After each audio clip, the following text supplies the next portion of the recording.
अगर आपकी लड़की आपके साथ आपके घर में रह रही है तो आपको ये कहानी सुननी चाहिए, क्योंकि गाजियाबाद में फैजान ने एक नाबालिग के साथ ऐसा काम किया है जिसे सुनकर आपकी रूह कांप जाएगी। कोलकाता में उस डॉक्टर के लिए इंसाफ हर कोई मांग रहा है, लेकिन अब गाजियाबाद में लोग इंसाफ योगी आदित्यनाथ से मांग रहे हैं।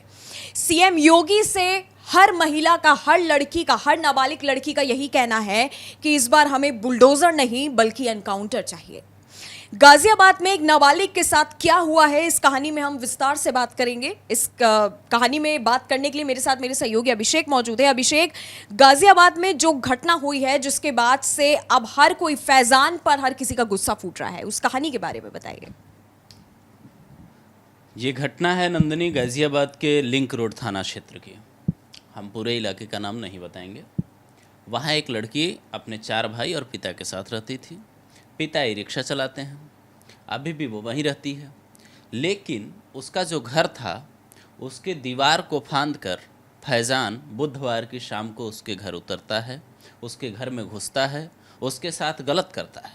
लेकिन गुस्सा इस बात पर फूटता है लोगों का, जब ये दूसरे दिन बात सामने आती है। गुरुवार की शाम को ये घटना 24 घंटे करीब बाद हिंदू संगठन के लोग बंद करवाते हैं और तमाम प्रदर्शन होते हैं। तब ये पता चलता है कि जब फैजान अंदर था तो बाहर उसके 4 मुस्लिम दोस्त पहरा दे रहे थे। ये अपने आप में चौंकाने वाला, भावुक कर देने वाला, क्या कहें इस शब्द को, समझ नहीं आता है। आखिर वो लोग कौन थे जो इस तरीके की घटना में पहरा दे रहे थे बाहर? अब लोगों की मांग है कि उन लोगों को पकड़ा जाए, लेकिन गाजियाबाद के डीसीपी निमिष पटेल का ये कहना है कि आरोपी एक ही है और हमने फैजान को पकड़ लिया है। लोग ये कह रहे थे कि इसमें आरोपी 4 हैं। लोगों का अभी भी यही दावा है कि इसमें आरोपी 1 से ज़्यादा है, लेकिन गाजियाबाद पुलिस का कहना है कि आरोपी एक ही है और एक को हमने पकड़ लिया है, अफवाह नहीं फैलाई जाए। लेकिन ये जब कहानी सामने आई है कि वो बाहर पहरा दे रहा था, तो इस कहानी को भी पुलिस को जांच करनी होगी, इस एंगल पे भी कि आखिर वो लोग कौन थे। जिस तरह से 4 लोग की आपने बात कही, 3 से 4 लोग थे, क्या उनका कोई नाबालिग के साथ कोई रिश्ता था या कोई दोस्त थे या क्या? क्योंकि पूरी जिस तरह से ये घटना गाजियाबाद में जिस घटना को अंजाम दिया गया है, ये पूरी प्लानिंग के साथ दिया गया है। क्योंकि लड़की कब घर में अकेली थी, लड़की किस वक्त अपने माँ बाप के साथ नहीं होती है, ये भी एक जो है जांच का विषय है कि आखिरकार उनको इस बात की जानकारी कैसे हुई। ये तो मतलब सवाल है ही। ऐसे आरोपी, अब जैसे वहाँ कोलकाता में जो हुआ, अब संजय राव को कैसे पता था कि उस वक्त सेमिनार हॉल में लड़की अकेली थी? वो तो कहीं बाहर से आया था। ऐसी घटनाओं में पता करना मुश्किल है। अयोध्या के मोहित जो घर में अपनी लड़की को बुलाता है, वहाँ केस अलग था। लेकिन यहाँ जब वो कबाड़ी दुकान का है आरोपी, जो कबाड़ी का दुकान चलाता था, ये जो आरोपी जिसका नाम फैजान है, इसके दुकान से कुछ बेल्ट मिली हैं गोलियों की। अब ये सवाल अपने आप में खड़े कर रहे हैं। इसकी तस्वीरें आई बाहर, पुष्टि होती है नहीं होती है, पुलिस का काम है जांच करना। आरोपी कितने हैं ये काम पुलिस का जांच करना है। लेकिन ऐसे कई केसेस में देखे गए हैं कि शुरुआत में आरोपी एक होते हैं, बाद में आरोपियों की संख्या बढ़ जाती है। अब ये कबाड़ के दुकान में इस तरीके के बेल्ट का क्या काम था नंदिनी? कोई ये क्या पुलिस मतलब इसका जवाब दे पाएगी? ये अपने आप में चौंकाने वाला है। क्या कोई प्लानिंग चल रही थी? आप जैसे कह रही हैं कि क्या कुछ प्लान था, मतलब पहले से इनको पता था कि लड़की कब अकेली होगी घर में। लेकिन इस तरीके के बेल्ट मिलना, वो भी तब जब प्रयागराज के मदरसे से नकली नोट मिले, यूपी के कई अलग अलग जगहों से आईएसआई के एजेंट पकड़े जाते हैं, उसके बाद इस तरीके से कबाड़ दुकान में ऐसे सामान मिलना अपने आप में सवाल खड़े कर रहा है। जिस तरह से गाजियाबाद में अभिषेक इस पूरी घटना को अंजाम दिया गया, हालांकि आप खुद सोचिए, जो भी दर्शक मुझे देख रहे हैं, कि लड़कियां कहाँ सुरक्षित हैं? ना ही हॉस्पिटल में, ना ही नाइट शिफ्ट करने कोई लड़की जाती है उसके साथ कोई वारदात हो जाती है, ना ही अब कोई भी नाबालिग लड़की अब घर के अंदर सुरक्षित है। हालांकि हमारी रोजमर्रा की जिंदगी में अभिषेक कबाड़ी वाले हो गए या दूध वाले, तमाम तरह के लोग आते हैं सुबह। नोएडा, दिल्ली जैसे शहर में अब तो तमाम, चाहे मैं मेरठ का नाम लूँ, चाहे मुजफ्फरनगर का नाम लूँ, चाहे मिर्जापुर, हर जगह अब ऐसे हो गया है कि सुबह दूध वाले, कबाड़ी वाले, हर कोई आता है। बात ये होती है कि आखिरकार उनको कब ये चीज पता लगी, क्योंकि ये एक जांच का विषय पूरा है। उनको कैसे पता कि घर के अंदर एक नाबालिग लड़की अकेली है? क्योंकि जब नाबालिग लड़की, ये जो जानकारी सामने निकल गई था कि लड़की घर में अकेली थी और पीछे के रास्ते से वो लड़के घुसे, जिस तरह से आपने कहा कि दोस्त फिर बाहर जाके पहरा दे रहे थे। मेरा आपसे ये सवाल है कि इस केस में इस तरह के फैजान पर रोक कब लगेगी? क्योंकि संजय रॉय को कब सजा होगी यह भी कोई नहीं कह सकता है।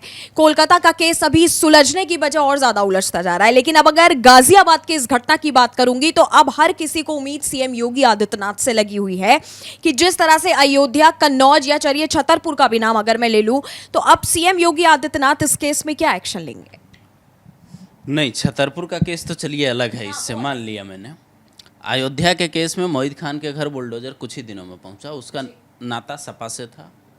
पुलिस ये पुष्टि कर लेना चाहती थी कि आरोपी यही है, और तमाम चीज़ें जो होती है कि कार्रवाई में जल्दीबाजी ना हो। नवाब सिंह यादव वाले केस में भी पुलिस ने यही किया, तफसील से जांच की। जांच के बाद ही एक्शन होना चाहिए, ये हर कोई कहता है। फैज़ान वाले केस में, ये जो गाज़ियाबाद में हुआ है, इस केस में लोगों की डिमांड यही है कि उसके कबाड़ी दुकान पर बुलडोजर चलाए जाए, लेकिन ये मोहित खान के उस रेंट वाले मकान की तरह ना हो जैसे उसका दुकान रेंट का था। बाद में सवाल उठे, आखिर दूसरों की संपत्ति पे बुलडोजर चलाकर किसी को क्या मिलेगा? सवाल ये है कि जो आरोपी है उसका नुकसान होना चाहिए, उसको ये समझ आना चाहिए कि हमने जो किया है वो गलत है। यूपी में लोगों को उम्मीद है, लेकिन सवाल इस बात का है जो आप कह रही हैं कि लड़कियां सुरक्षित कहाँ हैं। महाराष्ट्र के बदलापुर में स्कूल में छोटी बच्चियां सुरक्षित नहीं हैं। यूपी में बेकरी दुकान पे, मोहित खान की दुकान पे लड़की जाती है, वहाँ सुरक्षित नहीं है। आरजीकर मेडिकल कॉलेज में, वहाँ कॉलेज में जाती है लड़की नौकरी करने, वो सुरक्षित नहीं है। फिर कहाँ सुरक्षित हैं लड़कियाँ? ये गाज़ियाबाद की लड़की, 16 साल की लड़की अपने ही घर में सुरक्षित नहीं है, तो फिर कैसा समाज बन रहा है?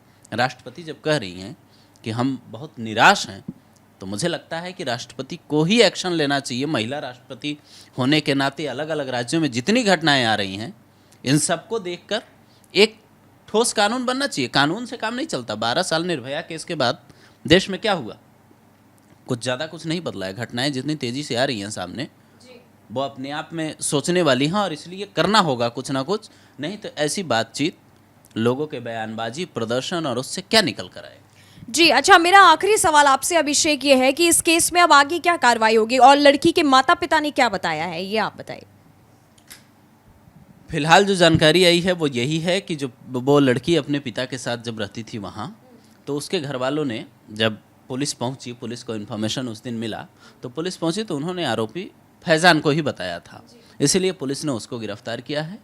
अब चूँकि मामला बड़ा हो चुका है और कई लोग इसमें कह रहे हैं कि आरोपी और भी थे, तो इसलिए अब पुलिस ये पता करने की कोशिश में है कि और कौन लोग थे। फिलहाल ये पता चला है, जो पिता का बयान है, जो बाकी इसके परिवार वाले कह रहे हैं, उनका यही कहना है कि हमें इंसाफ चाहिए। जिस तरीके से गाजियाबाद में इस घटना को अंजाम दिया गया है, हालांकि पुलिस इस मामले में जांच कर रही है।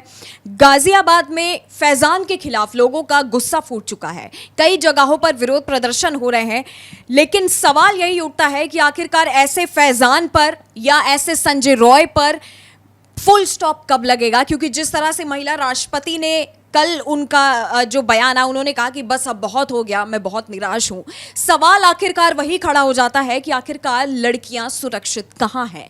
स्कूल में पढ़ने के लिए माँ बाप अपनी लड़कियों को भेजते हैं ताकि वो अच्छी एजुकेशन, हायर एजुकेशन ले और कुछ तरक्की करें। उसके बाद लड़की अगर डॉक्टर बनना चाहती है, लेकिन डॉक्टर को जिस तरीके से भगवान का दर्जा दिया जाता है, बहुत ही शर्मनाक बात है कि हॉस्पिटल में भी कोई लड़की सुरक्षित नहीं है।